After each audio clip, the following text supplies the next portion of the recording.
Bonsoir à tous, est-ce que tout le monde m'entend bien? Est-ce que le son est bon? Yes, super. Bonsoir à tous, bonsoir à Maurice, bonsoir Bertie et bonsoir à tout le monde. Bonsoir Roland. Super, le son est bon, parfait. J'ai pas besoin de parler trop fort non plus. Alors ce soir, on va faire un direct comme d'habitude sur le groupe Facebook et également sur le webinaire. Donc merci à tous d'avoir rejoint, que ce soit d'un côté ou de l'autre. Et je vais juste mettre le chat de côté quelques instants. Juste en parenthèse, je prends juste au tout début, vous avez vu la grosse explosion du Bitcoin qui était attendue, hein, comme je vous l'avais dit hier, qui était normalement attendue pour avant la fin de l'année, voire le début, vers le fin de l'année, voire même avant, le dépassement des 5000 dollars sur le Bitcoin. Eh ben, messieurs, c'est fait. Messieurs, dames, c'est fait ce soir. Depuis cet après-midi, le Bitcoin, voire même avant, a dépassé les 5000 dollars et maintenant est bien ancré. On est à 5250 dollars et 5269 avec le spread, avec un spread actuel de 17 sur le Bitcoin, un spread actuel. Donc le spread est relativement bon, hein, on trade entre 17 et moins de 20, c'est vraiment pas mal. Ensuite, il y en a beaucoup qui m'ont dit, est-ce que c'est le moment d'acheter? C'est difficile à dire. Pourquoi? Parce qu'on est sur des gros niveaux, hein. Maintenant on est sur les gros niveaux des points hauts à 5000 dollars. Bon là je suis sur le daily. Euh, on est vraiment sur des gros niveaux et on est sur le point haut. Ça veut dire que bien sûr que le Bitcoin va très certainement même aller dans les 6000 dollars. Moi, j'en doute pas une seule seconde. Maintenant, le chemin est encore long pour arriver. Hein, vous avez vu que pour dépasser les 5000, il nous a fallu quand même un certain nombre de jours. Hein. On était arrivé à 4900 et vous voyez, ça c'est tout du daily. Hein. C'est tout le nombre de jours qu'il a fallu pour que on fasse cette correction. On est descendu à 3000. Hein, si vous vous rappelez, on est descendu à 3000, pile sur le point de pivot ici à 3229, et on a eu cette remontée par la suite pour dépasser l'ancien point haut à 4900 pour aller maintenant exploser le record qui est à 5245 à l'heure actuelle. Mais si on regarde aujourd'hui, le point le plus haut a été 5387,09. Ça, c'est vraiment le point haut de la journée. Alors, Bertie, oui, alors moi, j'ai fermé mes positions, j'avais mis le TP à 5000 et malheureusement pour moi, j'ai cru à une correction et du coup j'ai fermé, c'était 4800, j'ai fait 200 et quelques de dollars de gains sur la position, mais j'ai fermé trop tôt. Voilà, j'aurais dû laisser ce que je pensais et voilà, on est toujours plus intelligent après. Mais voilà, j'avais l'objectif d'aller chercher les 5000. J'ai pas eu la patience d'attendre. J'ai eu aussi l'appât du gain avec les 200 dollars. J'étais content et j'avais pas envie de perdre parce que j'étais en train de récupérer pas mal d'argent ces derniers temps. Donc c'est vrai que j'ai préféré encaisser et mal m'en a pris. Je crois que j'ai pris ici juste vers les 4008, 4009, entre 4850 et 4900. J'ai loupé toute cette montée au fait. J'ai fermé un jour trop vite. Donc voilà, ça arrive. Ouais, je suis petit joueur sur ce coup-là, mais bon, voilà, ça arrive. Hein. Il y avait une correction qui pouvait être effectuée. On était sur les points hauts. On avait déjà eu un jour qui était atteint. On avait un risque quand même qu'on rechutait à 4500 et moi ça me plaisait pas trop cette possibilité-là. Donc je me suis dit je ferme, je prends mes gains. Si on redescend, à ce moment-là, je rouvrirai de nouveau pour aller chercher les 5000 en prenant une position plus basse. En fait, c'était ça ma stratégie quand j'ai pris mes positions. C'était pas pour faire petit joueur, c'était pour prendre mes gains et ensuite rouvrir plus bas. Et ça, je le fais très régulièrement. Ça fait qu'à un moment donné, quand je vois que ça péclote un peu trop, euh, je, je, je prends mes gains et je rouvre plus bas dans le même sens que ce que j'étais. Donc après, bah voilà, il faut jamais regretter ce que vous avez fait comme choix quand vous avez pris une décision de fermer un trade et que vous avez encaissé 50 dollars, 100 dollars ou peu importe, et que vous auriez pu faire plus. Maintenant, on peut parler. Au début de l'année, j'étais à 1200 euros, 1200 dollars le Bitcoin. Je traitais à 1200 dollars le Bitcoin et je traitais à coût de 1 Bitcoin, donc à coût de 1 lot. Et j'en ai ouvert plus de 200 lots sur le Bitcoin. Donc, je peux m'en mordre les doigts maintenant parce que j'aurais pu laisser monter à 5000, donc j'aurais pu faire 4000 dollars par Bitcoin traité. Donc, si on regarde avec le passé, on n'avance pas. Donc, c'est aussi une chose que j'ai apprise et que vous devez apprendre. J'aurais pu faire mon partiel, tout à fait, bien sûr, mais voilà, je regrette pas mon choix. J'ai encaissé mes gains et pour l'instant, j'ai des sacrés bons résultats. J'ai bien fait monter mon compte, donc je suis vraiment content. Maintenant, pour ma part, pour le Bitcoin, il est important qu'on se stabilise sur le 5000. Donc là, on n'est pas là pour parler de mes trades, mes résultats, etc. Voilà, chacun fait comme il pense. Maintenant, on est toujours plus intelligent après, comme je l'ai dit. Ça aurait pu aussi être le contraire. Hein. On aurait pu très bien aller rechercher ce point de niveau et puis ça m'aurait donné raison. Puis là, on m'aurait dit ouais, bravo, t'as bien fait. Donc voilà, à un moment donné, il faut faire des choix. Et comme ici, on butait sur ce niveau-là, eh ben, mon choix a été de fermer pour ouvrir plus bas. Ça n'a pas été le cas. Bref. Maintenant, pour l'actualité, parce que beaucoup de personnes aujourd'hui m'ont contacté pour le Bitcoin. Donc, vous voyez, on a été atteindre le point le plus haut ici à 5000, que je vous ai dit, 5000. Le point haut, 5387,09. Ça, c'est le point haut de la journée. Maintenant, on a un petit rejet sur le daily. Donc maintenant, si on va sur l'heure, par exemple, ah mais vous aimez bien me taquiner, vous avez raison. Donc si on voit sur l'heure, on voit qu'on rechute un tout petit peu et qu'on n'est pas très loin de nouveau retomber sur un de nos obliques. Donc il peut être intéressant de laisser un peu la correction se faire pour rouvrir à la limite, de rouvrir de nouvelles positions. Pardon, je regarde en même temps le chat. Je regarde les commentaires de Bertie. Ah, il traite déjà les nouvelles cryptos qui ont été mises à disposition. Hein, vous avez pu voir ça. Je reviendrai justement sur les nouvelles qui ont été mises à disposition. Mais je voulais juste directement attaquer par le vif du sujet. C'était les crypto-monnaies. Hein, comme vous savez, le jeudi, on regarde un peu les crypto-monnaies. Donc maintenant, attention sur le fait que nous sommes sur un point haut. Il peut y avoir correction ou pas, mais attention quand même. On est toujours sur une phase haussière, ça c'est sûr. Maintenant, on n'est pas à l'abri d'une petite correction. On peut redescendre à 5000. Moi, je pense que si on peut arriver aux 5000 de nouveau, ça peut être une bonne opportunité, que ce soit à 5000, voire un peu plus bas. Donc, dans les 5000, de retenter un coup à l'achat. Ça, c'est sûr. Maintenant, on est un petit peu entre deux. Là, on n'est pas trop loin de notre point d'oblique, à 5200. Maintenant, si on a l'opportunité de redescendre à 5000, ça peut être une bonne opportunité parce que je pense que si on maintient le cap des 5000, maintenant, il faut travailler par palier de 1000. Ça veut dire qu'on a passé les 1000, les 2000, les 3000. On a eu une grosse peine. On avait rechuté à 2700. Ensuite, on a dépassé les 4000 comme dans du beurre. On a passé les 3000, 4000 et 4500. On est vraiment passé à travers des 4000 comme dans du beurre. Et le point des 5000 a été difficile.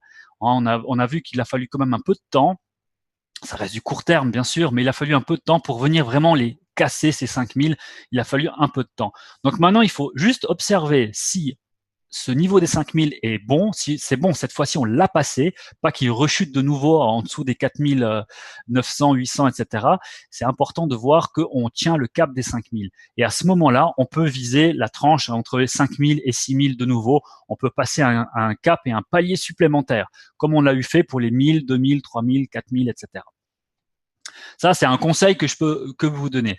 Et je rappelle que tout ce que je vous donne comme conseil, que ce soit sur les webinaires ou que ce soit sur les groupes des réseaux sociaux, ce n'est en aucun cas un conseil d'investissement ou des indications dans ce sens-là. C'est vraiment mes propres analyses.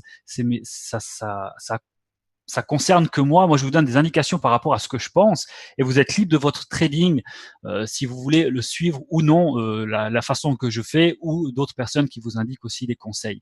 Après, faites votre propre analyse et prenez ce qui vous semble bon, que ce soit chez moi ou que ce soit chez d'autres personnes qui vous donnent des renseignements. Prenez ce qui vous semble bon, mais faites aussi votre propre analyse, savoir si ça correspond à vos budgets et à ce que vous voulez. Donc voilà pour le Bitcoin. Donc moi c'est une bonne nouvelle pour moi. On voit que ce soit pour le minage ou autre, je pense que ça doit ravir tout le monde que le Bitcoin a vraiment passé. Tout le monde criait déjà, oh, on n'est plus à 4008, on est redescendu à 3000, etc., etc. Vous voyez tout le monde déjà paniqué. Mais vous voyez la preuve est qu'avec le Bitcoin on peut chuter. On peut perdre 1000 points, on peut passer à 3000, à 3500 et on peut repasser en l'espace de quelques semaines, on peut repasser au-delà des 5000, donc c'est possible. Donc maintenant, à surveiller. On surveille si on maintient sur ces niveaux-là. L'idéal, ce serait de rouvrir à 5000 pour pouvoir rattaquer la phase haussière et prendre un maximum de gains, ou alors faire par palier, rouvrir une position ici et attendre qu'on arrive parce qu'à mon avis, on va sûrement revenir chercher les 5000. À moins que ça se passe comme les 4000 où on a passé comme dans du beurre, mais je pense que on va revenir très certainement sur les 5000, tester encore une fois le niveau s'il est vraiment solide avant de rattaquer à la hausse et se diriger vers les 6000. Pour ce qui est Littlecoin, on est un peu la même chose, sauf qu'il a grandi un petit peu moins vite. Hein, on a dit que c'était assez corrélé, on avait assez les mêmes résultats. Donc, vous voyez, aujourd'hui, il a fait la même chose. Hein, il a fait une grande poussée, mais on est loin des plus hauts. Hein, on était vraiment à plus haut. On était vraiment, si je regarde, 90, ça date vraiment d'un moment, mais ces derniers temps, on était plutôt vers les 70. Hein. On avait été plutôt vers les 70. Il y a quelques temps en arrière, on était à 72, 74. Je ne sais pas si j'arrive à vous montrer parce que les 90, ça date quand même d'un moment. Vous voyez, ici, on était vers les 70, et puis c'est depuis là qu'il y a eu le déclin. Voilà, c'était ici. Hein, c'était au début du mois de septembre. On tapait vraiment, on a tapé une fois, deux fois, trois fois hein, sur les 70 justement, et ensuite on a eu cette grosse dégringolade. Et bon, ça c'était un tick qui avait été avéré, hein, qui était faux. Hein, c'était un tick qui s'était pas avéré correct, mais le Bitcoin n'a jamais dépassé le Littlecoin n'a jamais dépassé ce prix-là. Hein, on n'a jamais été touché les 27. Et ensuite, il a eu une correction qui s'est stabilisée à 50. Et depuis les 50, on a vraiment de la peine. Hein, on tourne entre 43 et 54, 55. On a vraiment de la peine à passer ce cap. Donc ceux qui sont sur le Littlecoin actuellement, c'est vrai que c'est assez délicat parce que on peine à monter plus haut que le 50. Donc moi j'ai eu traité quand on était à 70 et on a eu vraiment une grosse phase baissière et maintenant voilà, on a de la peine à remonter, à reprendre le trade dans la phase haussière et vous voyez que les obliques indiquent sur le daily indiquent plutôt une situation baissière.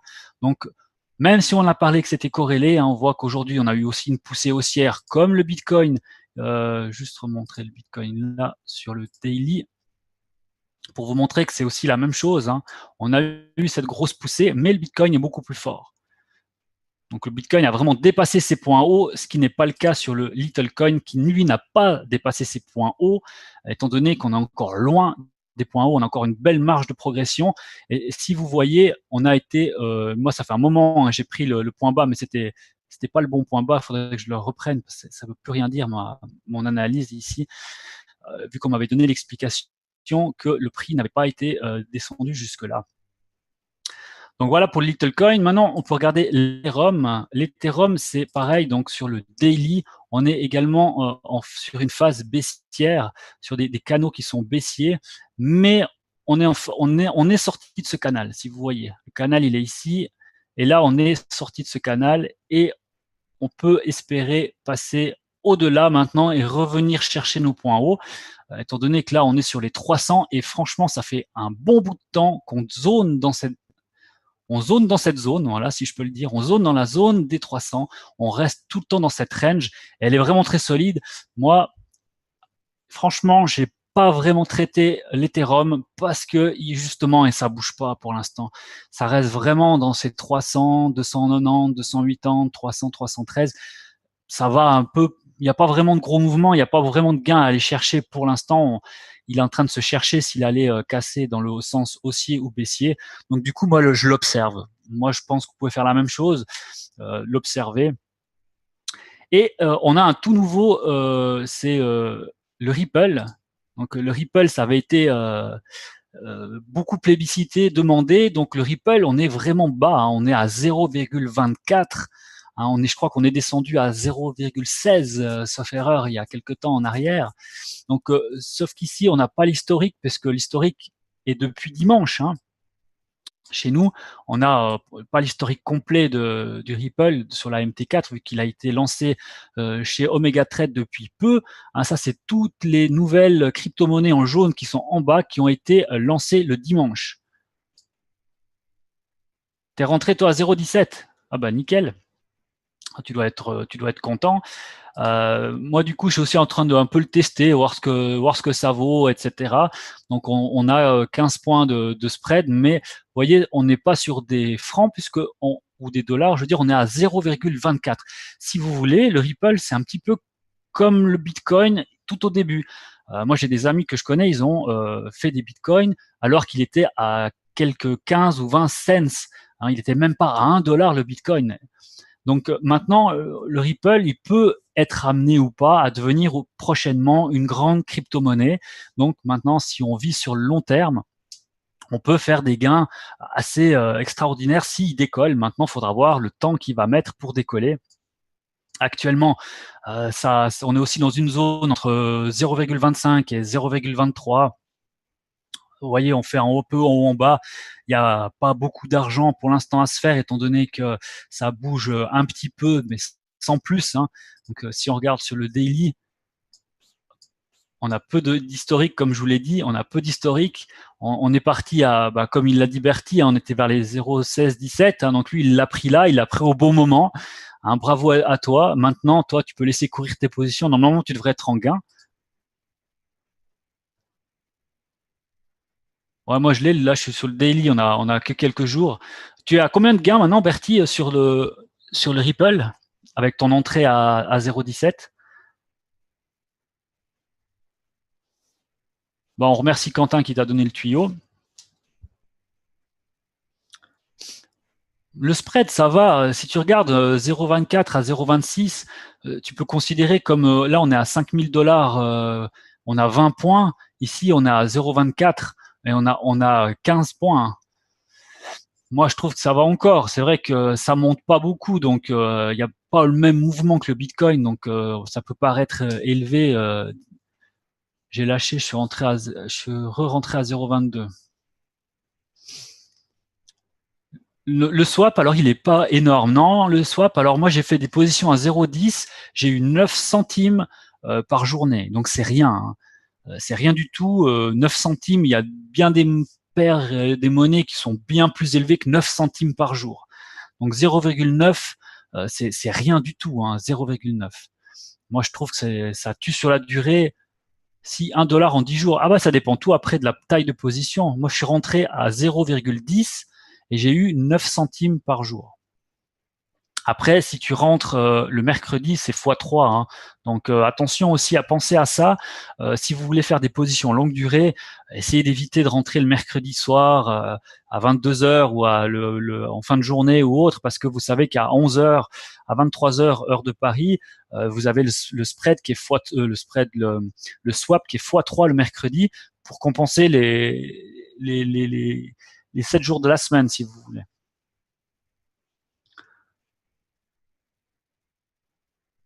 Alors tout dépend la taille de position que vous avez. Hein. Moi, j'ai parlé de 0,10. En 0,10, comme vous le voyez ici, j'ai 0,9 centimes. Donc après, vous faites, c'est proportionnel. Hein. Parce que vous n'avez pas de swap le week-end. Hein. Les crypto-monnaies, quand vous traitez le samedi-dimanche, vous n'avez pas de swap. Le swap est compensé le mercredi en faisant x3. OK? C'est important de bien comprendre ça. Donc le week-end c'est gratuit. Donc si vous voulez trader le week-end, vous pouvez ouvrir le vendredi soir et fermer le dimanche. Vous avez zéro de swap. Ça c'est important. Ceux qui aiment pas payer les swaps, il y a toujours des techniques à regarder. Et puis on évite, on ferme nos trades. Après c'est quelques centimes, etc. Mais c'est clair que si vous avez des volumes qui sont importants et puis que ça fait déjà passablement de jours que vous traitez, puis que vous les fermez peut-être demain. Donc je parle quand on est mercredi. Pensez que si vous voulez, vous êtes à 1 franc près ou 2 francs près de votre prix de fermeture que vous voulez vraiment fermer, fermez avant parce que peut-être que vous allez faire x3 votre swap et si vous avez une grosse taille de position, ça peut vite faire quelques dollars de perte de plus. Donc si vous êtes proche de votre prix ou bien de vouloir lâcher votre position, lâchez-les avant le mercredi 23 heures. Mais après, le swap, en général, c'est pas aussi élevé que si vous avez la position qui gagne des centaines de dollars ou des dizaines de dollars. Mais par contre, c'est clair que si vous avez une position à 5 dollars de gain, puis vous voulez la fermer, puis que vous avez déjà un swap qui est élevé parce que ça fait longtemps que vous traînez la position, avec un gain faible comme ça, mieux vaut fermer assez rapidement. Parce que le swap va commencer à grappiller, comme l'a dit Roland, tous les jours un petit peu. Au bout d'un moment, si vous êtes rentré vraiment mal, à un moment donné, c'est mieux de lâcher sa position parce que le swap va vous coûter cher à la longue. Donc, il faut aussi faire intelligemment d'après le gain que vous encaissez. Vous regardez si ça vaut le coup ou pas de faire le swap. Bon, voilà, là, on s'éternise un petit peu sur le swap, mais c'était important de vous expliquer ça pour que vous compreniez bien les jours de la semaine où il faut trader, les jours de la semaine où on analyse, comme je l'avais dit. Pour moi, le lundi, c'est le jour où on analyse sa semaine. On peut éventuellement prendre des trades. Je dis pas qu'on peut pas, hein. Je dis on peut prendre des trades le lundi, bien sûr, si on a des opportunités. Mais le lundi, vous mettez votre stratégie en place. Je vais mettre un autre graphique parce qu'on voit rien sur l'autre. Comme ça, on a autre chose pendant qu'on parle. Donc, ce que je vous disais, c'est que le lundi, c'est vous faites l'analyse pour la semaine, vous étudiez un petit peu les nouvelles macroéconomiques qui peuvent arriver sur les marchés pendant la semaine, où il y a des nouvelles importantes à savoir. Ensuite, vous faites votre plan de trading, etc. Ça prend du temps de faire ça sur une journée. Donc, peut-être vous n'allez pas faire beaucoup de trades le lundi. Par contre, le mardi, mercredi et jeudi, c'est les meilleurs jours pour trader. C'est là qu'il y a aussi le plus de mouvements et les nouvelles tombent souvent le jeudi et vendredi, les grosses nouvelles. Hein. Il y a souvent des annonces des BCE ou des grandes banques, etc. entre le mercredi et le vendredi. Et le vendredi, prenez bien l'habitude de vous dire, sauf pour les crypto-monnaies bien sûr, parce que ça se trade 24/24, prenez-vous l'habitude de dire que c'est comme un travail. Vous tradez du lundi au vendredi, et vendredi vers les 17 heures, comme ça, comme un bon employé de bureau, vous avez fini votre journée. Ça veut dire que je vous dis pas qu'il faut pas traiter le soir, etc. Mais les traders du monde entier, ils ont quasiment fini tous leur journée. Il y a plus beaucoup de mouvements. Les grosses nouvelles sont tombées, les bourses elles sont fermées, elles commencent à fermer, etc. Et le marché européen, c'est là où il y a le plus de mouvements, est fermé. Donc, il faut bien penser qu'il y a plus beaucoup de mouvements.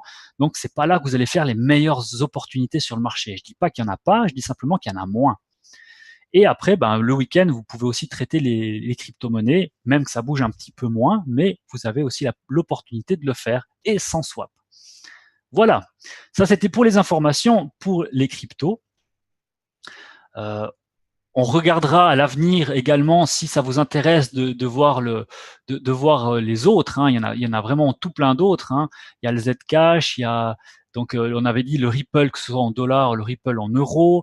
Il y a aussi l'Ethereum Cash, il y a le Bitcoin Euro, celui-là on l'avait déjà. Donc on a vraiment, moi c'est ceux que je traitais le plus, c'était ceux-là. Ça c'est toutes les nouvelles qui sont arrivées. Ouais, surveiller Monero, mais par contre moi le Monero, il y a un truc qui me dérange, c'est le spread. Le spread il me paraît énorme, donc c'est chaud quoi. Donc voilà, le Ripple il est très bas, mais le prix, mais par contre le Monero, moi j'ai trouvé que le spread était assez haut quand même. Donc voilà, chacun après fait ce qu'il veut. Moi le Monero avec le spread qu'il y avait, ça m'intéressait pas trop de traiter. Ok, ça va pour vous? Est-ce que vous avez des questions avant qu'on passe sur le back-office? Vous avez des questions par rapport aux crypto-monnaies?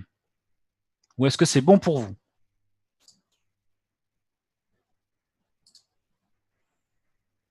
C'est bon ici sur le chat. Je vais juste regarder parce que j'ai des gens qui m'écrivent sur Facebook en privé et juste regarder sur le groupe.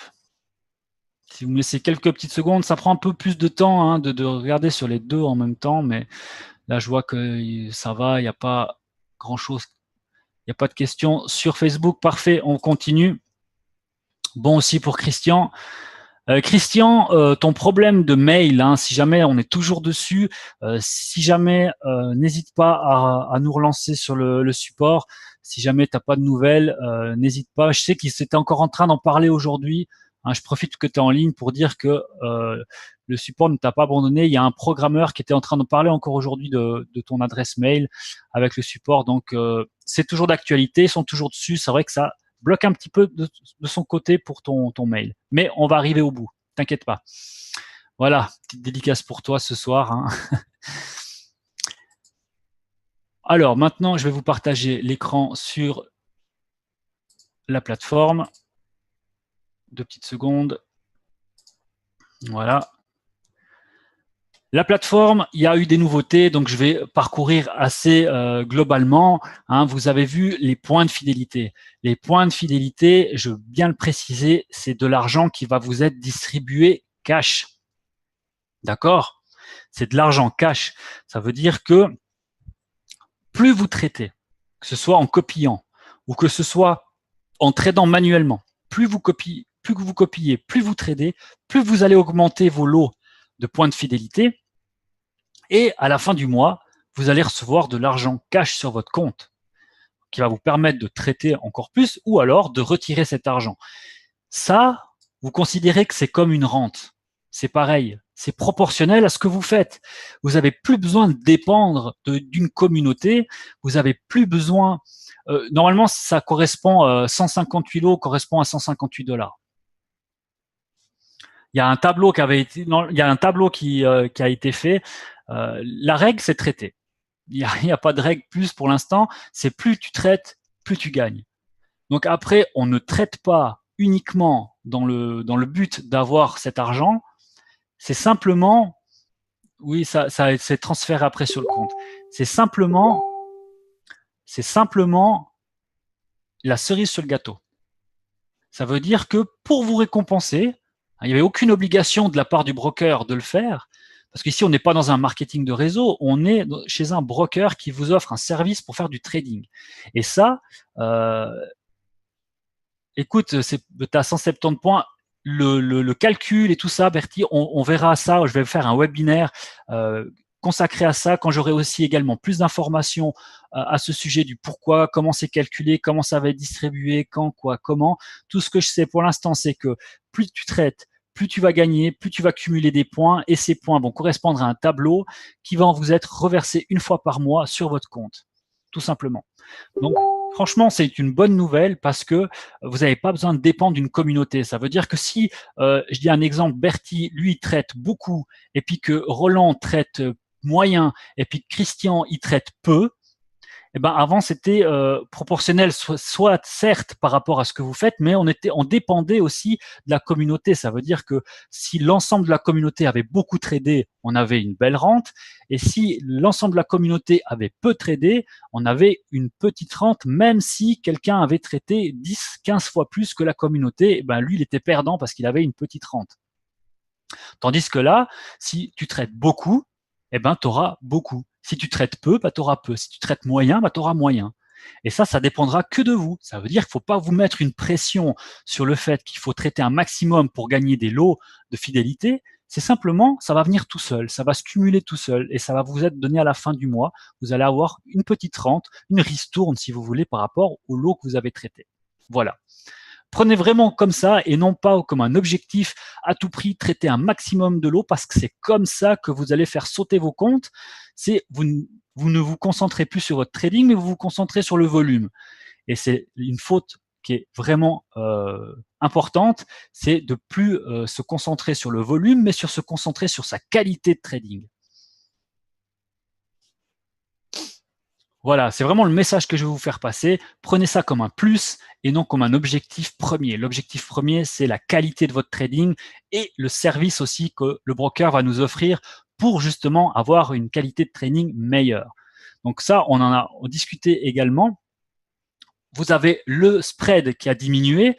Donc là, je vais quand même revenir sur la MT4 pour vous montrer que les dernières fois, on avait dit l'euro USD, on était à 22, 23, 24 de règle générale. Là, on tourne à 18, 17, 18, 19 sur l'euro USD. Si on regarde l'USD JPY, on dépasse rarement les 20. Là, on est le soir. Peut-être que ça peut monter un peu, mais si vous regardez, la majorité de la journée, ça tourne entre 17 et 20. Alors qu'avant, on était plutôt dans les 22, 23, 24.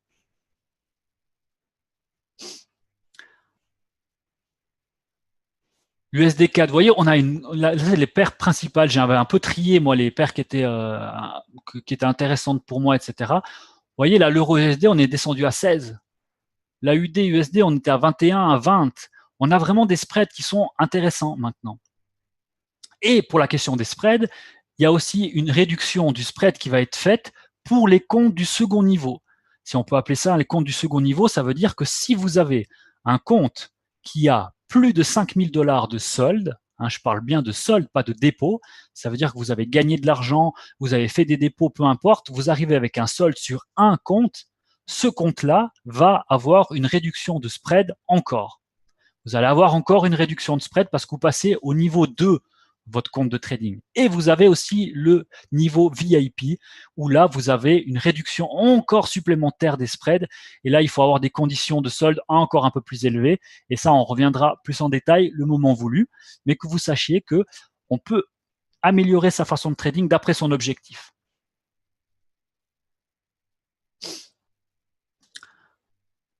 C'est en ordre pour vous pour les spreads? Vous avez au moins remarqué que les spreads avaient baissé?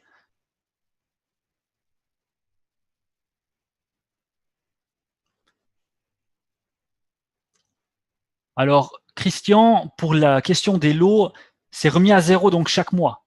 Étant donné que ça va être une rente, considéré comme une rente, ça veut dire que ça peut se cumuler, mais si tu veux, ça, je ne sais pas encore comment le compteur il va défiler, mais c'est clair que par exemple tu commences à 100 à 0 et puis à la fin du mois tu arrives à temps. Après soit ça va être remis à zéro, soit ça va être cumulé, je sais pas, vu qu'on n'a encore pas commencé. Mais pour te dire que voilà, ça veut dire que chaque mois on recommence. C'est exactement comme la rente. Chaque mois on recommençait. On recommençait à zéro. Combien de lots tu avais traité sur les 30 derniers jours, etc., etc. Ok, mais ça, comme je l'ai dit, on va faire un webinaire détaillé avec plus d'informations pour éviter qu'il y ait des malentendus ou des malcompréhensions. On va pas rentrer dans les détails par rapport à ça. Moi, ce que je voulais vous expliquer, c'était comment ça fonctionnait la base, le fonctionnement de base par rapport à cette rente, et vous dire aussi que les spreads avaient baissé et que vous pouvez encore avoir une réduction de spread encore plus bas que ce qu'il y a là en ayant un compte à 5 000 $.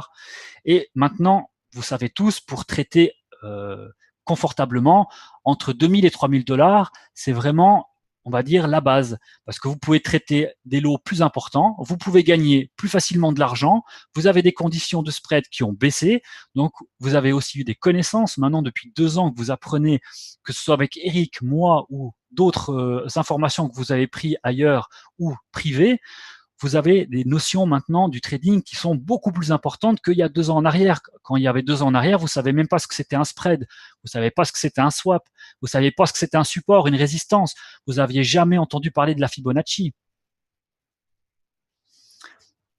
Donc maintenant, c'est toutes ces données-là, vous savez, vous êtes devenus pas des traders professionnels, mais des traders amateurs avec des notions beaucoup plus performantes qu'avant. Vous ouvriez n'importe où, vous n'avez pas de tableau, vous n'avez pas de plan de stratégie, etc.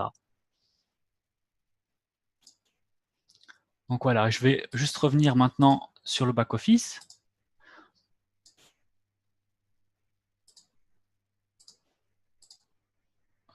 Tout le monde voit bien le back-office, on est bien revenu sur le back-office pour tout le monde. Juste me confirmer. Yes, Maurice, merci. Donc voilà. Maintenant, je ne vous pousse pas à faire des dépôts, je ne vous pousse pas à avoir des comptes à 5 000 $, mais si vous voulez vraiment pas vivre du trading, mais avoir des gains intéressants, c'est pas en traitant à 0,01 avec des comptes à 200 $ que vous allez réussir à faire fortune. On est d'accord. Maintenant, je vous déconseille fortement de faire des dépôts énormes si vous n'avez pas la maîtrise de vos trades. Ça veut dire que si vous n'êtes pas encore au top par rapport au fait que vous maîtrisez les points hauts, points bas, support, résistance, etc., que vous ouvrez encore n'importe où ou que vous êtes trop encore dans le flou, ne faites pas des gros dépôts pour perdre un maximum d'argent. C'est pas le but. Maintenant, je vous dis que si vous avez un trend qui vous rapporte, vous avez vu que vous avez des connaissances, que vous savez écouter les infos du marché, que vous voyez où, à peu près où il faut ouvrir sur les points de niveau importants, etc., faire attention au spread, on fait attention au swap, on essaye d'analyser ça ensemble ou bien tout seul, eh ben là, vous pouvez vous dire, OK, j'ai envie de passer à un niveau supérieur. J'ai envie de passer à un niveau supérieur, j'ai plus envie de gagner 2 dollars, j'ai envie de gagner 20, 200, 300 dollars par semaine. Et c'est possible. Vous n'avez plus besoin de faire 100 trades par semaine pour gagner 50 dollars ou 100 dollars. Uniquement avec une dizaine ou une quinzaine de trades, mais avec un volume plus important, vous pouvez gagner de l'argent aussi plus important. C'est ce que je fais. Moi, maintenant, je fais à peine une dizaine de trades par semaine. Mais par contre, mes gains, ils sont à peu près 150, 200, 300 dollars par semaine. Je trade beaucoup moins, je suis beaucoup moins stress, je fais mes analyses sur le daily, je fais mes points de situation et ensuite, je me dis, bah voilà, maintenant il y a une opportunité sur telle paire, j'observe une dizaine de paires, et quand il y a une opportunité sur le marché, je passe en ordre. Et je dis pas que je fais pas de scalping. Quand j'ai envie de faire des petits gains, comme hier soir, j'ai envie de faire un petit peu de gains, mais j'ai fait 50 dollars vite fait, bien fait. Bah, et voilà, j'ai ouvert des petites positions parce qu'il y avait une opportunité sur le scalping. Mais sinon, je regarde sur du long terme, que ce soit sur du daily ou sur du H4 ou sur du H1. En dessous, c'est vraiment du bruit du marché. Il peut se passer tellement de choses. On peut pas vraiment analyser sur du 5 minutes, sur du 15 minutes, etc. C'est du bruit, comme on dit. Donc voilà, maintenant c'est à vous de voir, c'est d'après vos moyens, on ne met pas de l'argent qu'on n'est pas prêt à perdre. Ça veut dire que si vous avez un salaire de 2000 euros et puis que vous avez 500 euros sur le compte, ne faites pas un crédit pour vous endetter pour essayer de gagner de l'argent dans le trading. Vous faites ça si vous avez de l'argent de côté et que vous voulez mettre une partie ou l'investir dans le trading parce que vous avez des compétences dans ce domaine avec ce que vous avez appris. On est bien d'accord avec ça.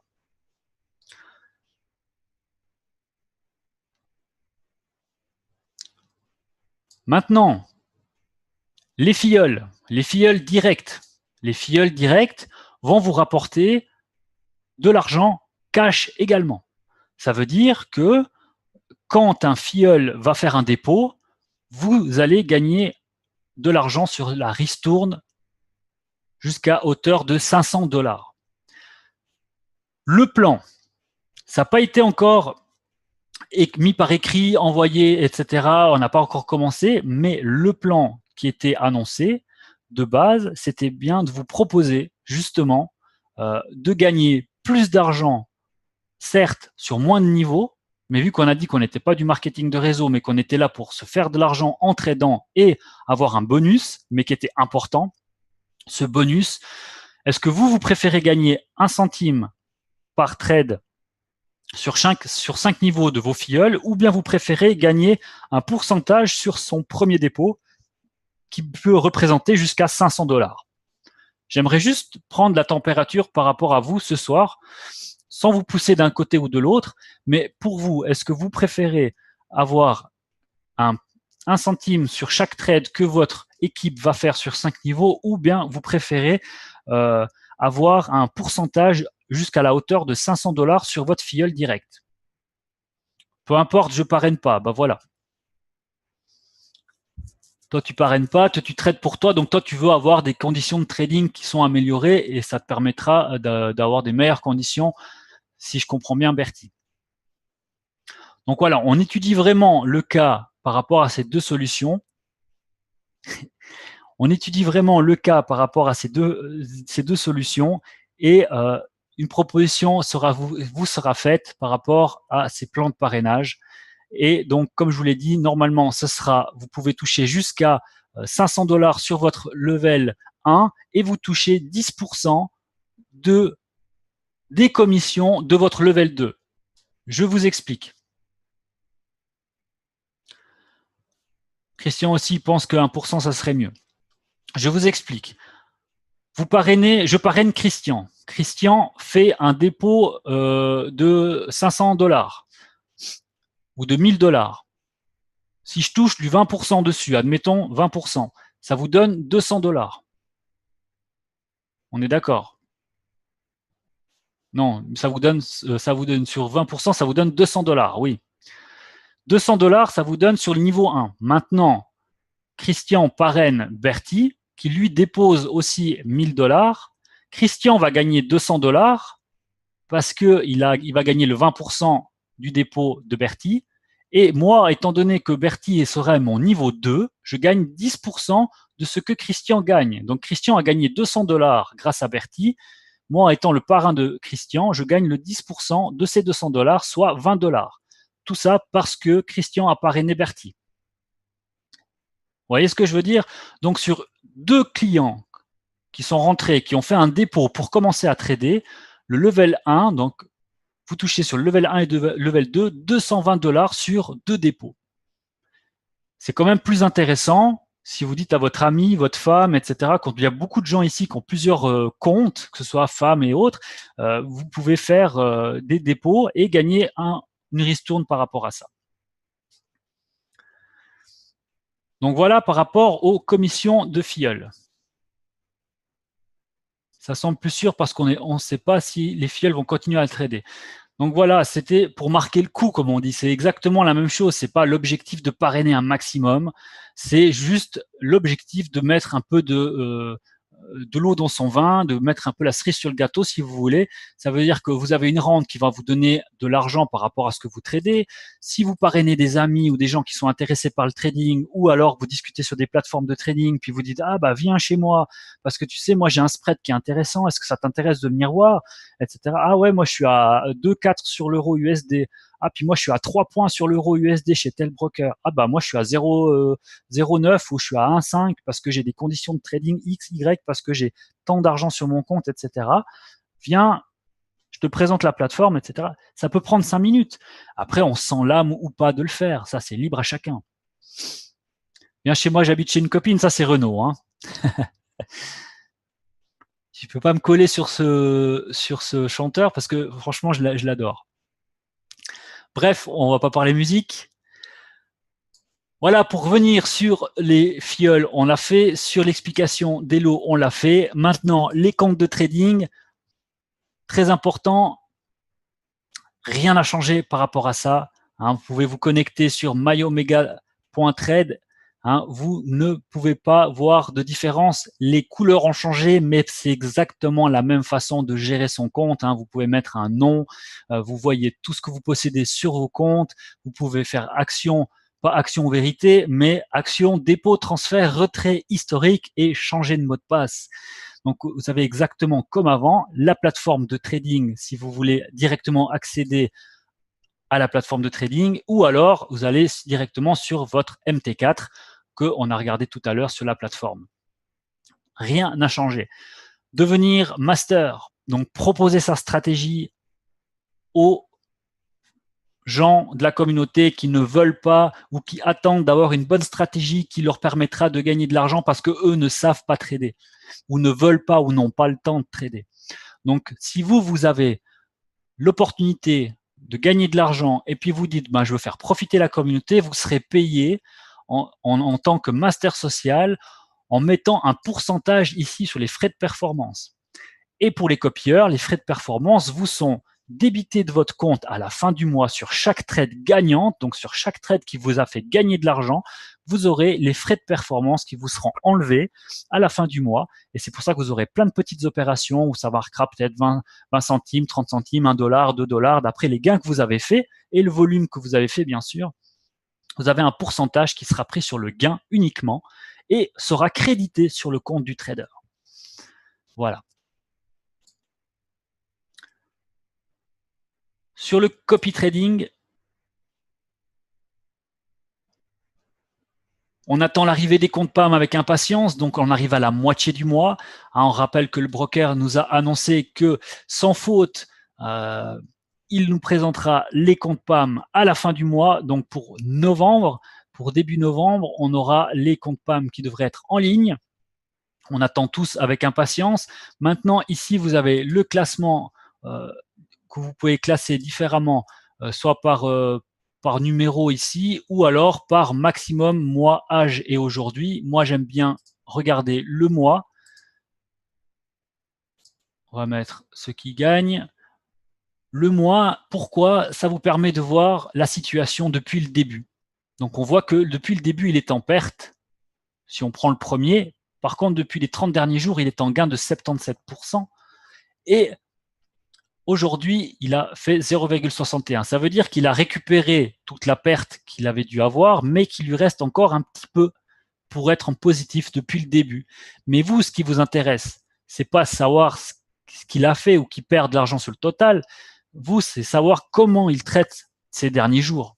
Donc, depuis 30 jours, il a des bons résultats, il maintient le cap sur la journée. Et après, vous pouvez aller voir plus en détail sur ce qu'il fait en allant cliquer sur son profil. Sur le profil, vous devez regarder ses fonds propres. Donc, je ne juge pas les traders. Je suis là pour vous aider et vous éclairer sur quelle est la meilleure façon d'analyser un profil. Peu importe qu'il s'appelle Pierre, Paul, Jacques ou Jean. Ces fonds propres, c'est minimum 150 à 250 $. Si ce serait que moi, je dirais on ne traite pas en dessous de 1000 à 1500 $. Mais on sait que tout le monde n'a pas cet argent et tout le monde voudrait essayer avec un peu moins de fonds, et ce que je peux comprendre. J'ai aussi passé par là. Maintenant, j'ai fait mon deuil de trader avec des montants inférieurs. Maintenant, je trade avec des montants beaucoup plus supérieurs. Et Quentin aussi, il n'est pas là ce soir pour vous en parler, mais en ayant discuté, il a des milliers et des milliers de dollars sur son compte et il a du succès avec ça parce qu'il a également changé sa façon de faire, mais il a aussi un sol qui n'est plus du tout pas la même chose qu'avant. Donc, on peut avoir des meilleurs résultats. Pourquoi si j'entre mon pseudo, il n'apparaît pas, il faut s'inscrire où? De quoi tu parles, Michel Blanc? C'est Michel Blanc ton pseudo, Bertie? Dans le classement. Il n'y a pas besoin de s'inscrire, tu dois. Ah, mais je sais pas pourquoi c'est marqué Michel Blanc, alors c'est marqué sous ton texte. Alors, comme je l'ai montré, tu dois t'inscrire en tant que master et après, ça dépend de combien de temps tu trades. Normalement, tu n'apparais pas tout de suite. T'apparais pas tout de suite pour le pseudo que tu crées. Si tu l'as créé hier ou aujourd'hui, il devrait apparaître. Mais si ça fait plusieurs semaines que tu l'as créé, normalement, il devrait être dans le classement. Je finis juste l'explication et après on regarde les questions. Comme ça, on peut avancer un petit peu quand même. Je voudrais quand même faire au moins une explication. Donc, les 541 €, il a le minimum de 150 à 200 $ minimum. Donc, on prend le temps d'analyser. On voit que depuis le début, il est en perte, mais qu'il a fait, là, vous avez depuis la semaine 20%, le mois 77%. Donc, il a une stabilité qui remonte. On va dire qu'il a passé un mauvais cap, mais maintenant, il est en train de remonter. Donc, on va regarder maintenant. Il a peu de pertes. Non, il n'en a même pas. Hein. On va dire qu'il a 0,51 € de pertes latentes. Il a une marge de 0,05 € utilisés, 542 € utilisés de disponibles, pardon, et 541 de fonds propres disponibles. L'important également, le drawdown. Ça veut dire que c'est ce qui a été utilisé pour gérer les trades ouvertes et les pertes latentes. Il a utilisé jusqu'à 74% des capacités de son compte. C'est quand même passablement haut. Son compte n'a pas été en danger à sauter, mais il a utilisé quand même plus de la moitié. Les profits journaliers et les pertes maximales, on voit qu'il gagne plus dans les journées que ce qu'il n'en perd, dans les moyennes maximales. Ensuite, vous avez la moyenne des trades. On voit qu'il trade en 0,01 de moyenne. Ça veut dire qu'il est dans le tir par rapport à la stratégie qu'on a fixée à 150 $, 200 $ en 0,01. Ça correspond, il est dans le tir. Et après, vous pouvez regarder qu'est-ce qu'il traite. Vous voyez qu'il traite que l'or. Donc après, c'est soit ça vous intéresse, soit ça vous intéresse pas, mais vous avez la possibilité de voir qu'il traite que de l'or. 116 trades depuis le début. Depuis 2 mois, il a fait 116 trades, donc une moyenne, on va dire, de 50 trades, à peu près 50-55 trades par mois. Donc, c'est tous ces points-là qu'il faut regarder. C'est la taille de position, c'est le drawdown, ça, c'est des données indicatives, combien il peut gagner. Là, vous voyez exactement la même chose. La moyenne profit par trade gagnant, 50 centimes d'euros. Les pertes, 0,49. Moyenne de perte ou profit par transaction, il gagne 49 centimes d'euros par transaction en moyenne. Est-ce que ça vous correspond? Est-ce que ça vous correspond pas? Après, c'est à vous de vous poser la question. Et moyenne de perte profit par lot, ça veut dire que chaque fois qu'il trade un lot au total, hein, il fait par exemple 0,1 plus 0,1 plus 0,1, donc il doit faire 100 fois 0,01, et il a fait un lot, et ben avec ça, il a fait une moyenne de gain de 47,78 euros de gain par lot tradé.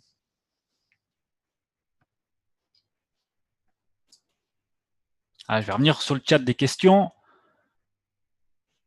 Peux-tu nous montrer le processus pour s'inscrire? Oui. Alors, on va regarder ça. Vous allez sur compte de trading.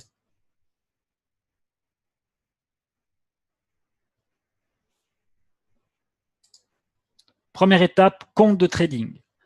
Si votre compte a déjà été paramétré pour copier, vous ne pouvez pas devenir master.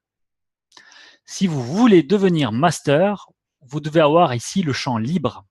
Vous cliquez sur Action, Inscrire comme master social.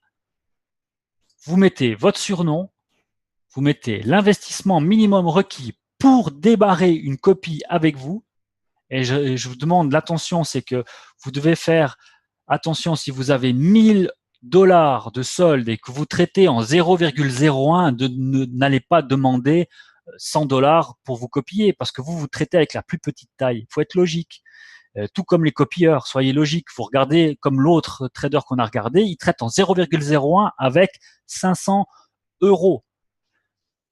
Pour moi, si cette personne-là traite avec 0,01 500 euros, il va toujours raisonner avec son solde de 500 euros. Si vous mettez seulement 150 euros pour le copier, vous allez faire du 0,01, mais vous n'allez pas du tout avoir le même solde disponible pour gérer vos trades. Tout d'un coup, il en ouvre beaucoup parce qu'il a un solde important. Vous n'avez pas avoir assez de solde et de marge disponible pour traiter autant de trades et autant de pertes latentes si lui a des pertes latentes. Vous voyez ce que je veux dire? C'est important de regarder le solde du trader et la taille de position qu'il trade pour savoir si ça vous correspond. Et ensuite, pour finir, vous mettez les frais de performance. Ici, vous pouvez mettre les frais de performance pour décider de combien vous allez avoir de paye sur les gains que vous allez clôturer, comme je l'ai expliqué avant. Et ensuite, vous mettez confirmer et automatiquement, directement, votre compte va être mis sur le copy trading. Dès le lendemain, vous allez pouvoir voir vos résultats si vous avez traité sur le copy trading. Ok, ça marche pour toi, Bertie? Nickel. Donc voilà pour ce soir ce que je voulais regarder avec vous. C'était vraiment toujours revoir ensemble comment analyser un profil parce qu'il y a vraiment beaucoup de paramètres. On a l'impression que c'est facile, mais non, c'est pas facile.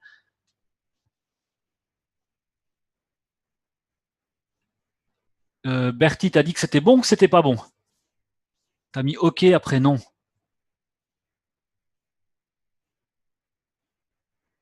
Si jamais je te laisse me redire.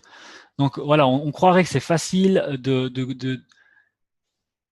faire une analyse de stratégie, mais il y a vraiment plein de paramètres à regarder, que ce soit son solde, que ce soit son volume de trade, que ce soit sa taille de position, etc., etc. C'est vraiment très important pour vous donner une idée.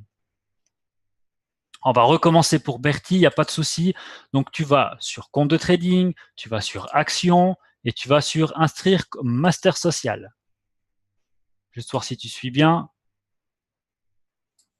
Ça marche. Ensuite, tu mets un surnom, tu mets l'investissement minimum requis pour les copieurs pour te copier et les frais de performance. Tu peux mettre les frais de performance que tu souhaites avoir. Normalement, c'est 10%. Et ensuite, tu mets confirmer. Et ton profil pourra être copié par la suite.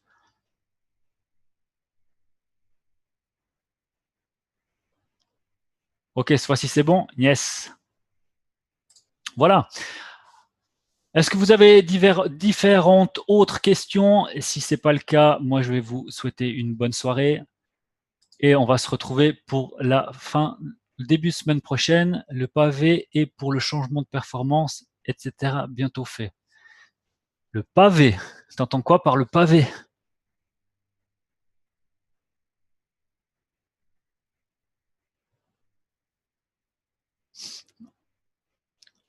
Pour commentaire, oui, alors oui, d'accord, le pavé. Le pavé d'information.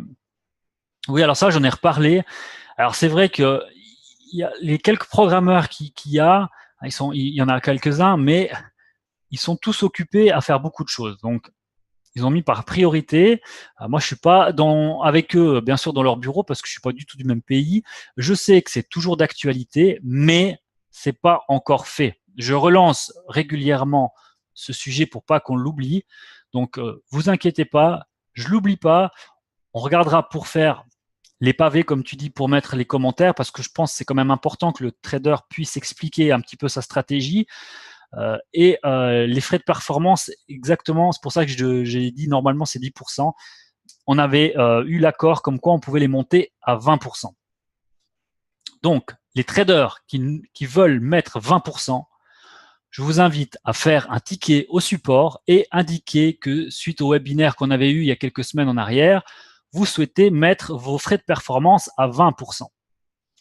Ensuite, comment enlever gestionnaire de copie? Alors, les comptes qui ont été gestionnaires de copie, c'est des comptes dans lesquels tu as copié au moins une fois. Et ces comptes-là restent comme ça. Gestionnaire de copie, c'est pas grave. C'est comme quand tu deviens master. Un compte qui a copié, il ne peut pas devenir master. Ce compte-là, par exemple, il ne pourra jamais devenir master. Ce compte-là, il peut devenir master. Celui-là, il pourra jamais devenir master. Mais moi, je copie personne, ça reste aussi, mais ça dérange en rien. C'est juste pour le gestionnaire de copie, ça veut dire que le jour où tu veux copier de nouveau une stratégie, eh ben, tu choisis ton compte qui est déjà paramétré pour copier. Et tu laisses un compte pour devenir master si tu veux. Puis bon, par exemple, moi j'ai 2 comptes pour copier et j'ai un compte qui peut devenir master si je le souhaite. Voilà. Donc exactement, tu peux créer un nouveau compte.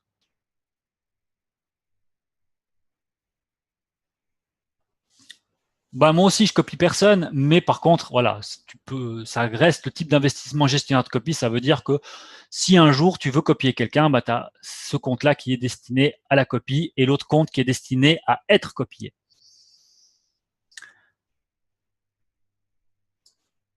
Histoire s'il y a des questions.